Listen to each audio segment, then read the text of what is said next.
کہ الیکشن اکتوبر میں بھی ہو جائے تو بڑی بات ہے۔ وزیر اعظم شہباز شریف اور ان کے اتحادیوں کو یہ یقیناً اس وقت اس کا احساس ہے کہ سپریم کورٹ کی حکم عدولی توہین عدالت کے پس منظر میں انہیں نہ صرف حکومت بلکہ سیاست سے بھی فارغ کرایا جا سکتا ہے، جیسا کہ ابھی آپ نے تمام قانونی ماہرین کی رائے میں سنا۔ اس پوری صورتحال پر اور اس اسٹینڈ آف پر ہم بات کریں گے۔ ہمیں جوائن کر رہے ہیں محترم حامد خان صاحب، سابق صدر سپریم کورٹ بار ایسوسی ایشن، اور خواجہ طارق رحیم، ممتاز ماہر قانون۔ خان صاحب فرمائیے گا کہ آج نوٹس جاری کر دیا ہے اور سپریم کورٹ نے نوٹس جاری کرتے ہوئے حکومت کی شخصیات کو الیکشن کے حوالے سے جو اس کے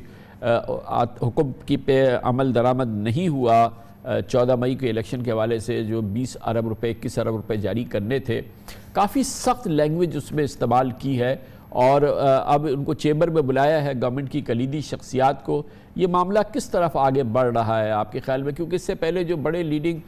لائرز ہیں اور کانسٹیٹیوشنل ایکسپرٹس ہیں وہ کہتے تھے کہ بہرحال سپریم کورٹ کو ایکسرسائز کرنی ہوگی اپنی اتھارٹی اور پھر اب اس میں کنٹیمپٹ کی پروسیڈنگ شروع ہوں گی۔ جی میں سمجھتا ہوں کہ ابھی جو ان کا رویہ ہے حکومت کا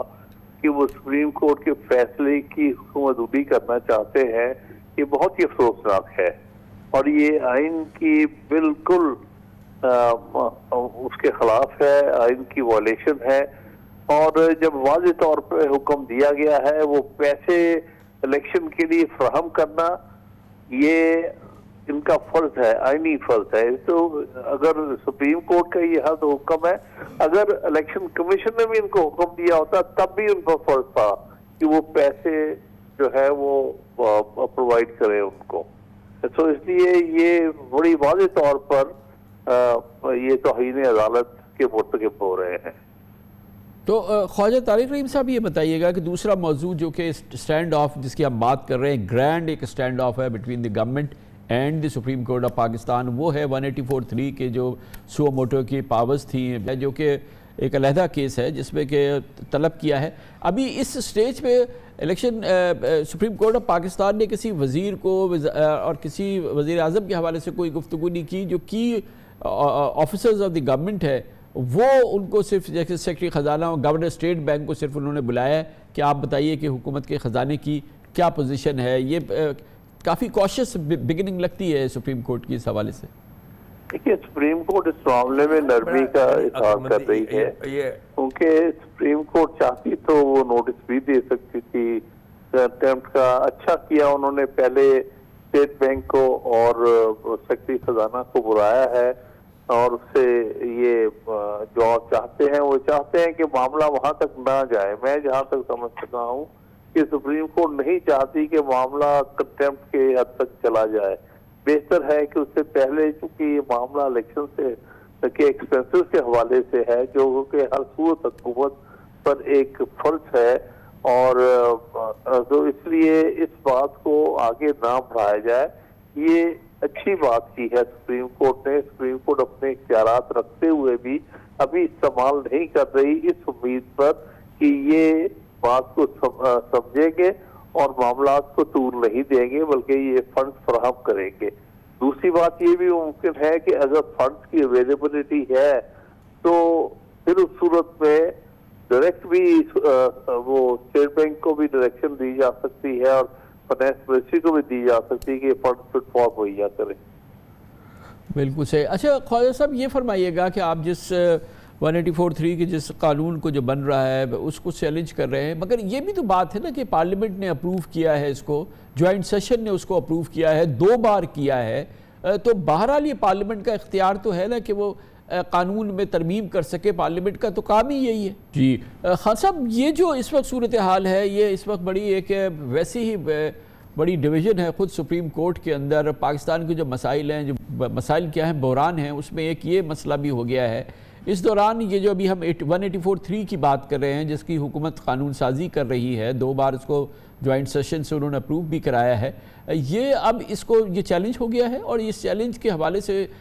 چیف جسٹس آف پاکستان نے 8 رکنی بینچ تشکیل دی ہے۔ اس میں پھر یہ بات سامنے آ رہی ہے، تحفظات سامنے آ رہے ہیں کہ یہ ہم خیال ججز کی بینچ تشکیل دی ہے جج صاحب نے، گو کہ یہ کہ 15 میں سے 8 ججز پہ مشتمل یہ بینچ ہوگی۔ اس بینچ کی تشکیل کے حوالے سے آپ کی کیا رائے ہے؟ دیکھیے جہاں تک بینچ کی تشکیل کا معاملہ ہے وہ صوابدید ہے چیف جسٹس کی سپریم کورٹ رولز کے تحت، لہذا انہوں نے اپنی صوابدید استعمال کرتے ہوئے 8 رکنی بینچ بنایا ہے۔ اس میں ٹھیک ہے انہوں نے پک اینڈ چوز کیا ہے، 15 ججز میں سے 8 ججز کو انہوں نے پک کر کے وہ بینچ بنا دیا۔ جہاں تک اس میں معاملات کو ذرا بہتر بنانے کے لیے فارمر سپریم کے حوالے سے جو بات کہہ رہے ہیں میں اس سے ایگری کرتا ہوں۔ میں کاش یہ اس میں 2 جج یعنی جو سینئر موسٹ 2 جج جو ہے سائی صاحب اور سردار طارق صاحب کو بھی اگر شامل کر لیا جاتا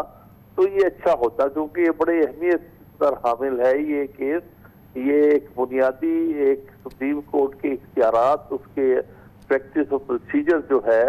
اس پر اثر انداز ہوگا، اور ہر طرح سے سپریم کورٹ کے اختیارات پر اس کا اثر انداز ہوگا۔ لہذا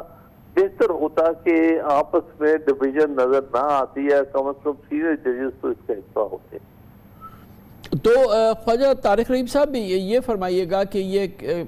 کتنا مشکل معاملہ ہے یہ ایجیٹیٹ کرنا، کیونکہ 184(3) کے حوالے سے ایک جانب جو ہے وہ پارلیمنٹ کھڑی ہے، اس نے اس حوالے سے قانون سازی کی ہے اور اس میں ترمیم کی ہے اس حوالے سے جو رولز ہیں ان میں، اور پھر دوسری جانب جو ہے وہ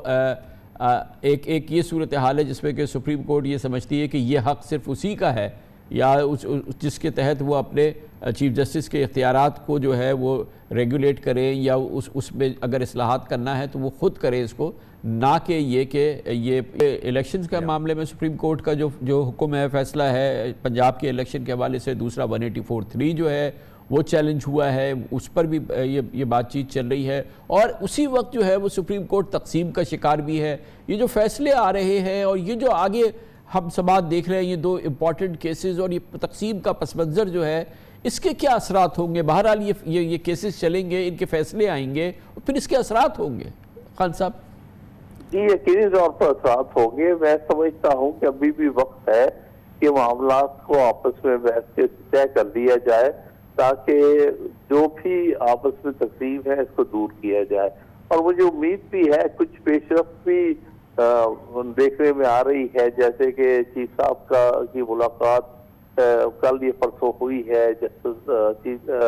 قاضی فائز صاحب کے ساتھ، سینئر جج کے ساتھ۔ اصل میں تو ان دونوں کے درمیان ایک ورکنگ ریلیشن شپ ہونی چاہیے تاکہ معاملات جو ہے ثبوت چل سکے۔ میں امید کرتا ہوں کہ یہ دونوں ایک پیج پر آ جائیں، تو اگر کوئی اختلافات تھے بھی تو وہ بھی دور ہوں گے، کیونکہ اس سے سپریم کورٹ ہمارا سب سے بڑا عدالتی ادارہ ہے، اس کو